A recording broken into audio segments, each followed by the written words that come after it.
Hello everyone, इस video में हम आप सभी को क्लास 9th हिस्ट्री का चैप्टर आप लोग का 6 है वन्य समाज और उपनिवेशवाद। इस अध्याय में जितने भी क्वेश्चन हैं सारे क्वेश्चन का उत्तर इस वीडियो में मिलने वाला है। सो आप सभी चैनल को सब्सक्राइब करके वीडियो को लाइक कर लेंगे। चलिए स्टार्ट करते हैं।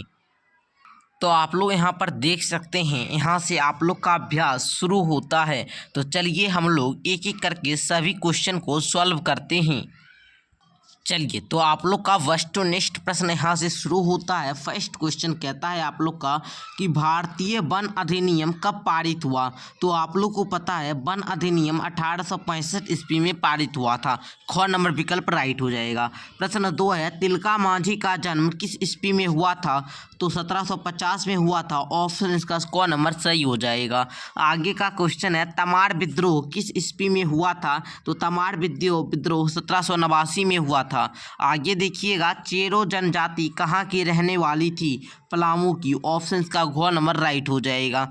आगे है किस जनजाति के शोषण विहीन शासन की स्थापना हेतु साउथ वेस्ट फ्रंटियर एजेंसी बनाया गया था। तो आप लोग को पता होगा कोल है ना।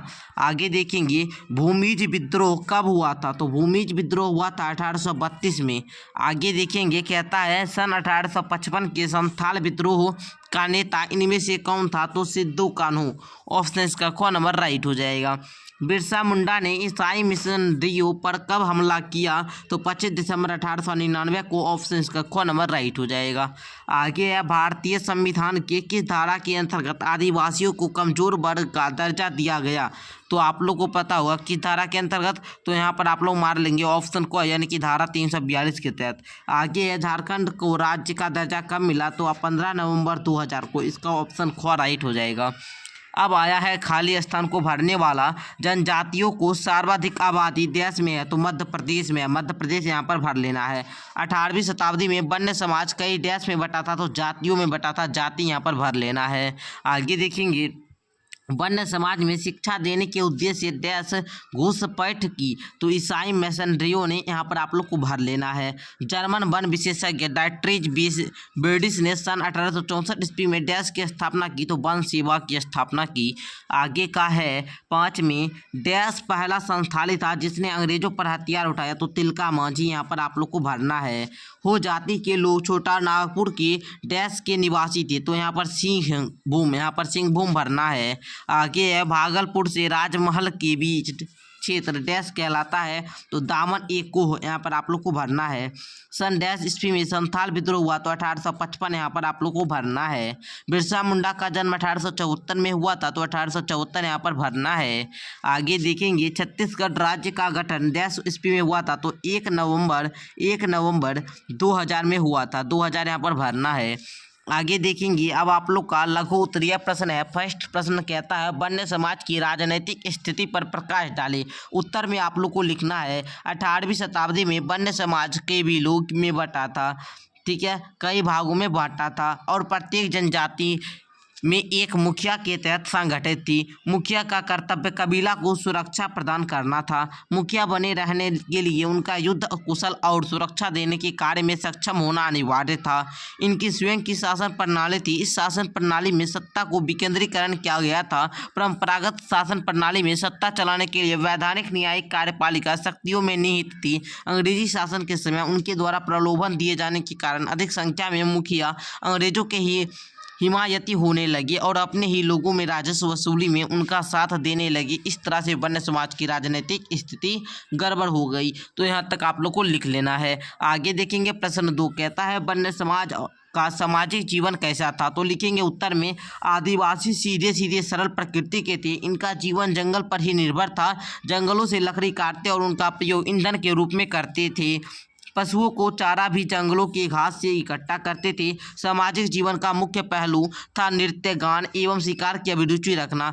चैत्र शुक्ल तृतीया तिथि को आदिवासी सरहुल मनाते थे। उपनिवेशवाद की भावना से प्रेरित होकर अंग्रेज सरकार ने छोटे शिकार पर प्रतिबंध लगा दिया। अतः उपनिवेशवाद को इससे सामाजिक जीवन में प्रवेश कर इनकी सामाजिक धारा में गतिरोध उत्पन्न कर दिया। ओके, आगे देखेंगे 18वीं शताब्दी में वन्य समाज का आर्थिक जीवन कैसा था। उत्तर लिखेंगे 18वीं शताब्दी में वन्य समाज के आर्थिक जीवन का आधार कृषि था। वे जगह बदल बदल कर घुमंतु झूम या पोडू विधि से खेती करते थे। आदिवासी में कृषि के अलावे छोटे छोटे उद्योग धंधों का प्रचलन था, जैसे हाथी दांत बांस मसाले, ठीक है ना, रेशे एवं रबर का व्यापार करते थे। यहाँ लाह भी उद्योग भी होता था। सन 1864 ईस्वी में वन सेवा की स्थापना हुई। वन सेवा की स्थापना 1864 में हुई थी और अंग्रेज जो थे वो वन अधिनियम बनाया था 1865 में। ध्यान रखेंगे, बार बार ये क्वेश्चन पूछा जाता है आपके फाइनल एग्जाम में। ओके, चलिए तो यहाँ तक आप लोग लिख लेंगे। क्वेश्चन नंबर नेक्स्ट हम लोग देखते हैं। 4 नंबर कहता है 18वीं शताब्दी में ईसाई मिशनरियों ने वन्य समाज को कैसे प्रभावित किया। ओके, तो लिखेंगे वाणिज्यिक उपनिवेशवादी नीति का पालन करते हुए अंग्रेजों ने जनजातीय क्षेत्रों में प्रवेश करने का भरसक प्रयास किया, लेकिन बहुत हद तक सफल नहीं हो सके। तभी उन्होंने शिक्षा देने, लोगों को सभ्य बनाने के उद्देश्य से ईसाई मिशनरियों का घूसपैठ जनजातीय क्षेत्रों में कराया ताकि उन्हें एक उचित माध्यम मिल जाए। कालांतर में ये पादरी आदिवासी धर्म एवं संस्कृति की आलोचना करने लगे और उनका धर्म परिवर्तन करना आरंभ कर दिए। बड़ी संख्या में आदिवासियों ने ईसाई धर्म को अपनाया और अपनी स्थिति में सुधार किया। शिक्षा पाने के कारण उनकी स्थिति में सुधार हुआ। वे अपने भाइयों से घृणा करने लगे। आदिवासी से अपना सामाजिक एवं धार्मिक जीवन में अंग्रेजों द्वारा किए गए अतिक्रमण समझ गए, इसका प्रतिरोध करना शुरू किए। ओके, चलिए आगे आप लोग का प्रश्न 5 कहता है भारतीय वन अधिनियम का क्या उद्देश्य था। लिखेंगे सन 1865 में डायट्रिच बेडिस नामक जर्मन वन विशेषज्ञ ने भारतीय वन अधिनियम को पारित कर आदिवासियों पर पेड़ की कटाई रोक लगा दी एवं जंगल की लकड़ी उत्पादन के लिए सुरक्षित किया। यही इसका क्या था, मुख्य उद्देश्य था। आगे का क्वेश्चन है चेरो विद्रोह से आप लोग क्या समझते हैं। लिखेंगे उत्तर में बिहार संप्रदित झारखंड में पलामू क्षेत्र में रहने वाले चेरो जनजाति ने अपने राजा के खिलाफ विद्रोह किया। उस समय चूरा में राय का शासक था। अंग्रेजों ने शासन करने के खिलाफ भूषण सिंह के नेतृत्व में चेर जनजाति के लोगों को सन 1800 में खुला विद्रोह किया। राजा की मदद करने के लिए अंग्रेजों ने सेना बुलाई गई। कर्नल जोन्स ने नेतृत्व में आई सेना ने विद्रोह को दावा दिया। सन 1802 में भूषण सिंह को फांसी दे दी गई तथा विद्रोह समाप्त हो गया। आगे का क्वेश्चन है तमार विद्रोह क्या था। लिखेंगे सन 1789 ईस्वी में छोटा नागपुर के उरांव जनजाति ने किया था। इनका कारण जमींदारी शोषण था। ठीक है, यह विद्रोह करीब 1794 तक चला। यद्यपि इस कंपनी सरकार ने इसे जमींदारों की सहायता से कुचल दिया, तथापि विद्रोह की ज्वाला शांत हो गई। उरावों के आगे चलकर मुंडावों ने संथालों के मिलकर विद्रोह किया। छोटा नागपुर में शांति स्थापना के लिए पुलिस बल का भी स्थापना की गई, फिर भी कोई लाभ नहीं हुआ। ओके, आगे देखेंगे चुआर विद्रोह के विषय में आप लोग को टिप्पणी करना है। तो लिखेंगे अंग्रेजों की लगान व्यवस्था के खिलाफ बंगाल प्रांत के मिदनापुर, बांकुड़ा मानभूम के चुआर जनजाति के मिदनापुर, है ना, मिदनापुर स्थित कारणगढ़ की रानी शिरोमणि के नेतृत्व में 1798 में विद्रोह किया गया। ठीक है ना, विद्रोह लंबे समय तक जारी रहा, लेकिन 6 अप्रैल 1799 को रानी शिरोमणि को गिरफ्तार कर कलकत्ता जेल भेज दिया गया। लेकिन चुआरों की विद्रोह समाप्त नहीं हुई। वे भूमिज जाति के लोगों को साथ गंगा, है ना, गंगा नारायण द्वारा किए गए विद्रोह में शामिल हो गए। ओके, आगे देखेंगे 9 नंबर क्वेश्चन उड़ीसा के जनजाति के